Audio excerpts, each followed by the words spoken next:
Welcome to RCR Wireless News. I'm Martha DeGrasse, and I'm here with Wes Oxlee. He is Director of Business Development for CommScope Connectivity Solutions. Wes, thanks for being here today. Hi, Martha. Good morning. Also joining us is Bill Walter, Corporate Communications Manager at CommScope. It's great to see you, Bill. Good to see you too, Martha. Great to be here. So our topic today is leveraging fiber assets. Fiber is obviously a very hot commodity. We can barely read the news without hearing about another fiber deal.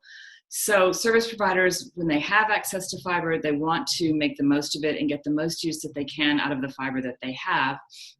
So Wes, can you start off by telling us a little bit about the role that wave division multiplexing plays in helping operators take best advantage of their fiber assets?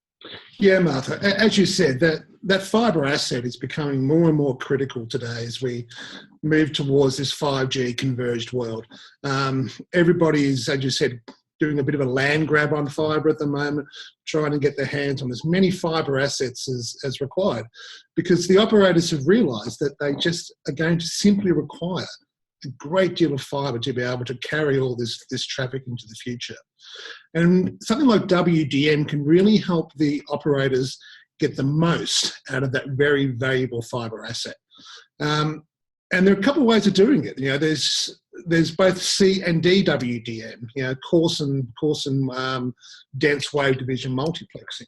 And I think we've got a couple of slides here, Martha, that actually explain the differences between the two different technologies. If we have a look at the differences between C and DWDM, so coarse and dense wave division multiplexing.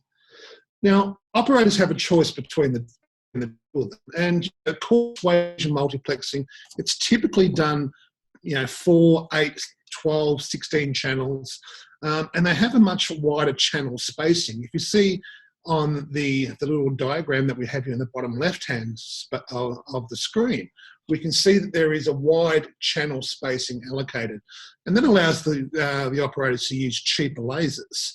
That's quite often a cause for pushing operators towards coarse wave division multiplexing.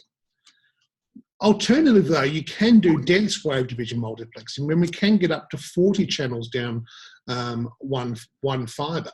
Now, they have very, very dense channel spacings, only 0.8 of a nanometer. But these dense channel spacings, they do require the operators to use temperature-controlled lasers. But again, it's a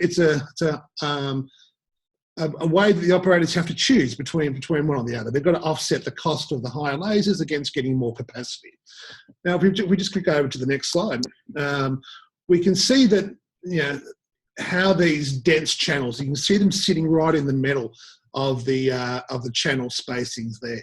So that they sit in a very, very tight zone. But again, you get a lot more of the channel spacing in there. But the operators aren't forced to make that decision on day one. If we go to the next slide, Martha, you can see that the DWDMs can be overlaid on top of the CWDM on day two. So if the operators make the decision on day one to only go coarse wave division multiplexing, and perhaps only put in 16 channels on day one, they find that they've run out of capacity and they need more channel spacing sometime in the future. You can overlay a dense wave division multiplexing system on top of the coarse. So, the operators aren't tying their hands by making one choice or the other. They have the flexibility to be able to make changes into the future. Excellent. And which of these do you see the most of in your recent work? Again, it's a bit of a balance. Some operators are just saying, well, I'm just going to throw the maximum amount of wavelengths possible on day one. I'm just going to make the big investment and go, for example, a 40-channel dense wave division multiplexing system. But again, that's a big investment to make, and that is really future-proofing the network. But as I said, the other half tend to be able to just say, okay, we'll only need to do coarse wave division multiplexing. I'm happy with 8 or 16 channels on day one, and I'll go with that system. So it's about, the market seems to be split about, it's probably 60-40, 60% coarse, 40% dense at the moment. Okay, that's great. And can you describe a typical scenario in which an operator would need to take advantage of this, a typical type of deployment, or are there too many different scenarios? No. Well, traditionally, wave division multiplexing has been used on long haul networks, so point to point long haul networks within the core.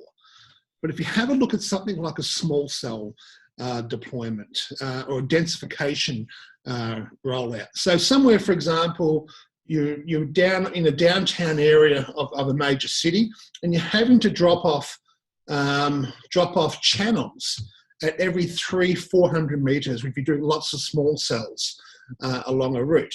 This type of system, you can do add drops, so you can drop a channel in and a channel out of each of those small cell sites as you go along. So we see that to be a real sweet spot for WDMs, is the small cell rollouts. Absolutely. Okay, great. And so I think that's likely to suggest that we'll see a lot more of this in the years ahead. Oh, I think so. Yeah, we've had the promise of small cells for a number of years, but I think, as we all know in the industry now, that promise is now coming true, and these densification rollouts and the small cell deployments are a fact now. And the use of WDM allows the operator to not have to put in huge amounts of fibre to be able to do the front hauling away from these small cell sites. Terrific. All right, Wes Oxlee, Director of Business Development for CommScope Connectivity Solutions. Thank you so much for your time. Thank you, Martha.